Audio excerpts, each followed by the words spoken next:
مش عارفه اتكلم من الفرحه اللي انا كنت فيها، علشان خاطر ان انا لقيت ناس وقفوا جنبي وساعدوني والحمد لله الحمد لله وقفوا جنبي، وما كنتش لاقي اي حد يقف جنبي. وكتر الف خير اي واحد ساعدني او اي واحد وقف جنبي وساعدني وعطالي يعني الفرصه ان انا اعيش انا وعيالي. وكتر الف خيركم، وربنا يجازيكم كل شيء خير، واللي بيكبر خاطر حد ربنا بيكبر خاطره.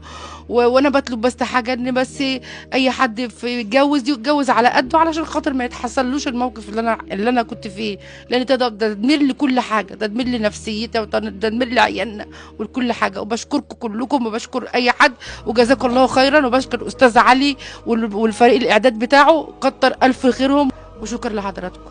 احنا بنقول لك العفو يا حاجه فتحيه، العفو. احنا ما عملناش الا الواجب، لان انت زي والدتي وانت زي ام ناس كتير.